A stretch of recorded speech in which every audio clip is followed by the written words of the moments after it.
morning, Homestead family. So I just wanted to give you an update on the garden and the aphid situation. Lots of peas coming. Really excited about that. But let's go look at the aphids. Oh, let me show you the loofah gourds. So they're probably behind some of our other homesteaders because we planted ours later in the year. That's okay because we have a longer growing season as well.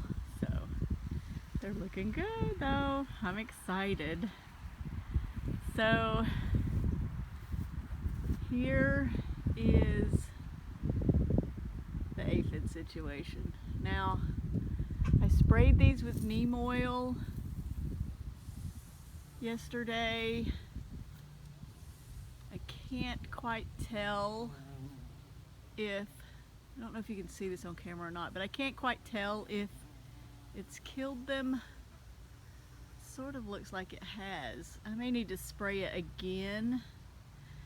But if you'll notice up here where the noodle beans, snake beans, what have you, and the loofah gourds intertwine, they don't get on the loofah gourd vine.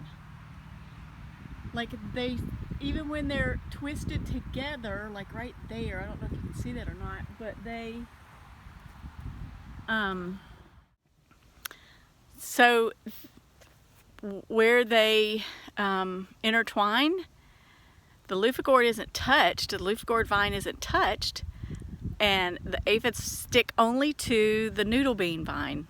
It's kind of odd, but I'm not complaining, at least the loofah gourds are safe. So let's check on the pumpkin vine. Some pretty blooms coming on. I love those blooms. Just gorgeous. There's one. There's a couple over there. So they've encountered a lot of damage from these aphids, but I think we're going to be okay. I think we've killed them off, hopefully. When I get my neem oil out today to spray again, I may come over here and hit it one more time. But here's our banana peppers, guys. The Giving Tree. Anybody ever heard that book, The Giving Tree? So we've got 1, 2, 3, 4, 5, 6, 7, 8. We've got 9 or 10 on here. So thankful for our banana peppers. So we're going to be putting up some butter today. I never really thought about putting up butter until I saw a video on Homestead Heart, and I thought about, you know, if we ever run out of, or not run out of, but if we get to a point where we don't have electricity for some reason, I spent the weekend organizing the pantry, trying to get rid of stuff that we don't eat and that is just taking up a lot of space, to make space for shelf-stable items that we can have. And I'll do another video on the pantry later. But today we're putting up butter because I thought, what a great way to store butter in the pantry so that it is, you know, from what I understand, it will keep for years and years. So y'all stay tuned. So canning butter. Couple of things that I wanted to establish before we even get started with this whole process. One is, this is not like a USDA approved method. Canning butter period is not USDA approved or FDA approved. I'm not sure which one it is, but either way, there's not like this approved method, but it has been done for years. It has been done successfully, and this process will give this butter a 3 to 5 year shelf life. Now, the first thing that we're going to do is we're taking our jars, we're going to wash our jars, get them all cleaned up, dried, and I'm going to put them in the oven on 220 for about 20 minutes. So I'm gonna have heated jars while I unwrap the butter and get it melted. Okay, our jars are all washed and cleaned, and we're about to put them in the oven to start heating them while we melt our butter. Okay, I've put them in on the cookie sheet and I'm about to put them in the oven. But one thing I wanted to remind you of was that we have to keep these jars heated for the reason of we don't want to melt the butter and put hot butter into a cold jar, because that will crack the glass sometimes. So that's our reasoning for heating them in the oven. Okay, I'm setting the oven to 220. And I'm just going to put the jars in there.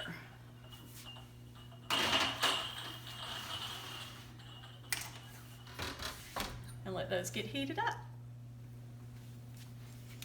So we have our lids getting warm over here. And the next thing I have to do is just simply to unwrap the butter.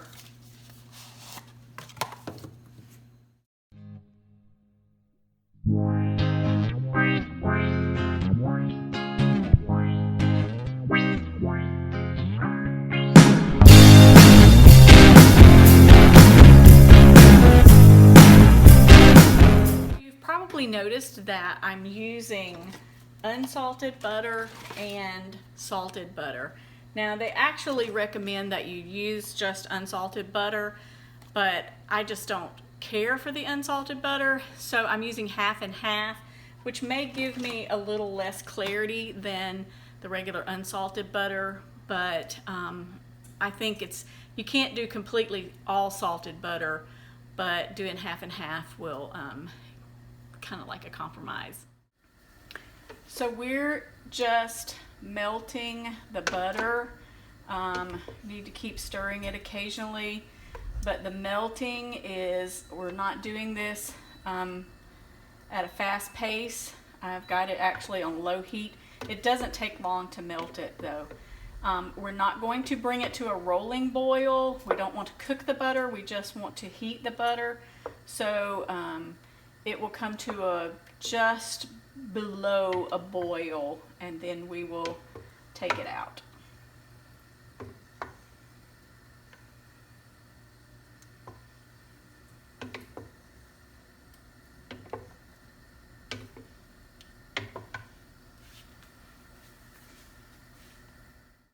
Now some people actually they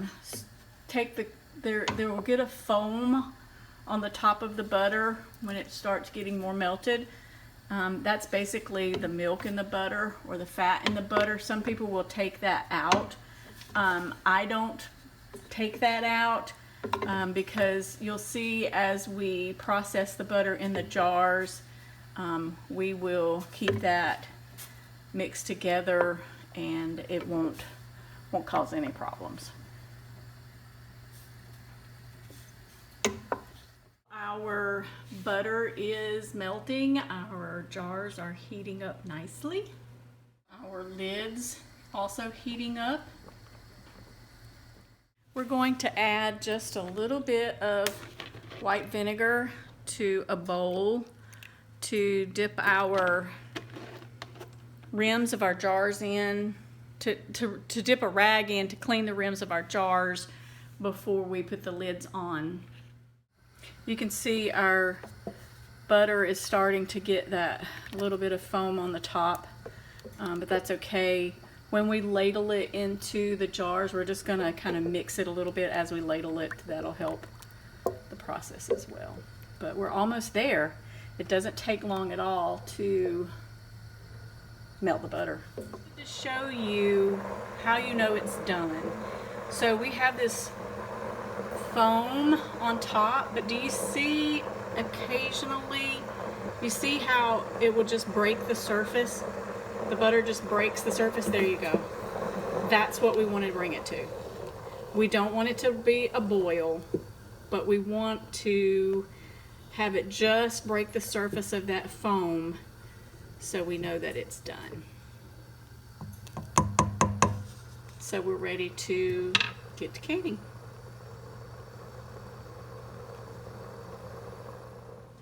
Okay, so I'm going to bring my butter over here. See, I think I'll set it right here and get my jars out of the oven.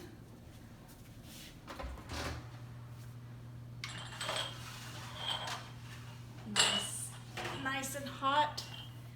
And normally I would say get the jars out one at a time, but because these are such small jars and that was all that I had, and they're gonna fill up so quickly, I just have decided to get them out one at a time.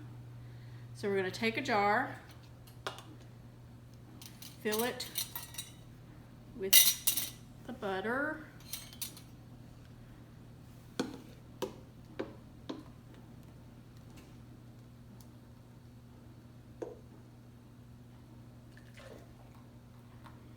And I'm just gonna fill it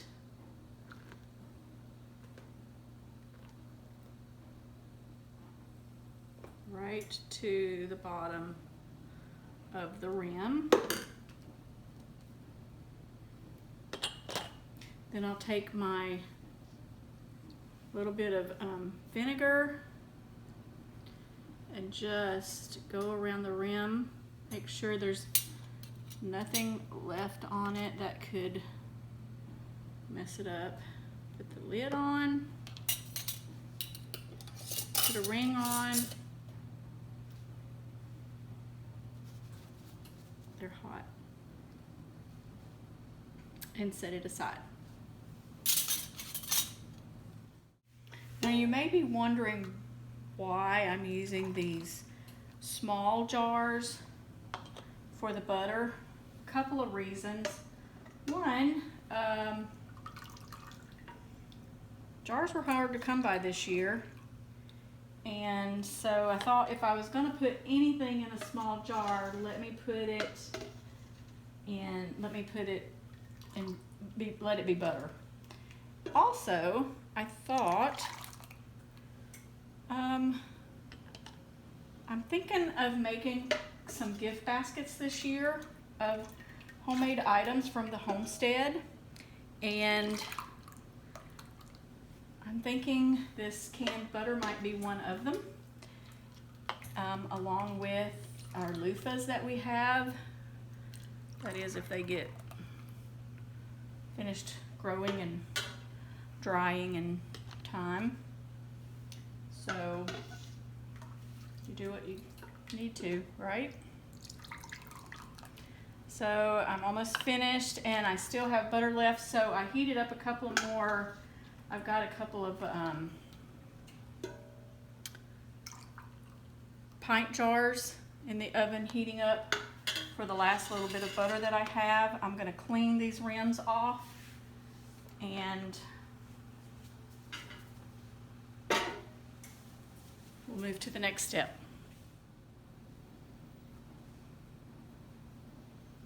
So let's just continue that process.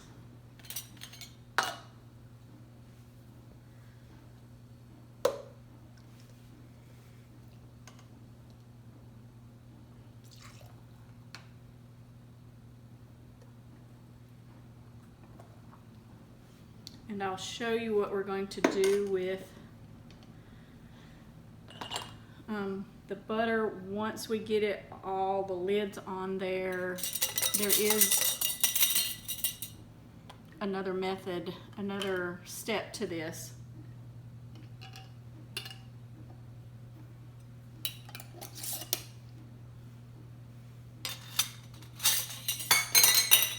Oops.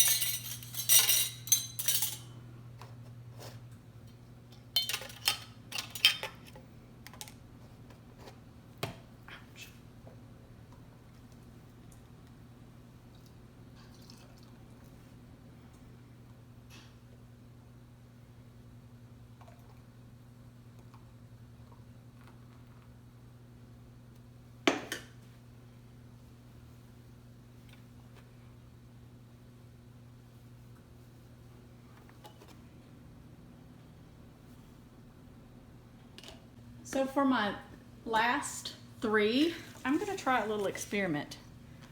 I am going to put just a touch of garlic in this and try some garlic butter.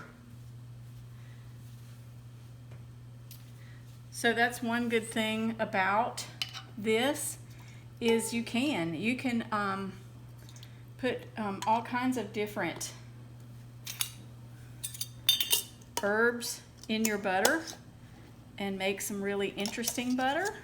So if you guys try this, I'd love to. I'm going to keep these separate so I don't mix them up and know which one is which. Oops, those don't have rings.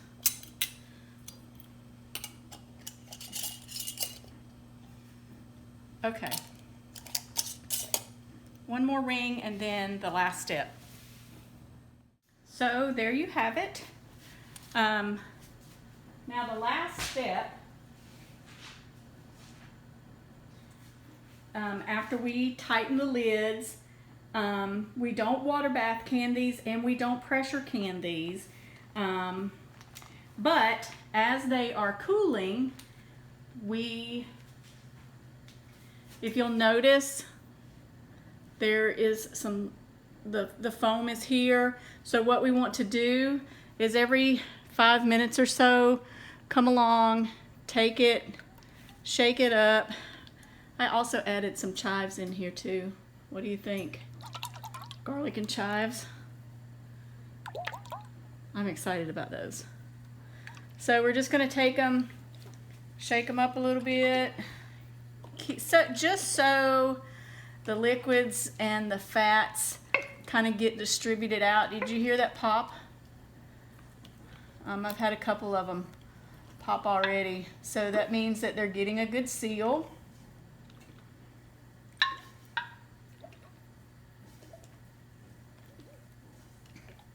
So we're just going to keep doing this for the next hour or so, shaking it up to, kind of keep it clarified. So there you have it. We, let's see, 1, 2, 3, 4, 5, 6, 7, 8, 9 half pints. 1, 2, 3, 4, 5, 6. Oh, there's 12 of these little jelly jars, and then 1 full pint that was left over.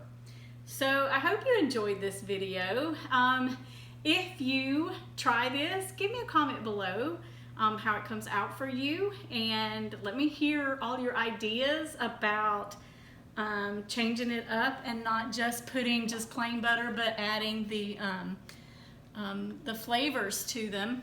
I would love to hear what your ideas are. And if you have found value in this video, please be sure to like and subscribe, and hit that notification bell so every time I get a video out, you guys get a notification that it's coming out.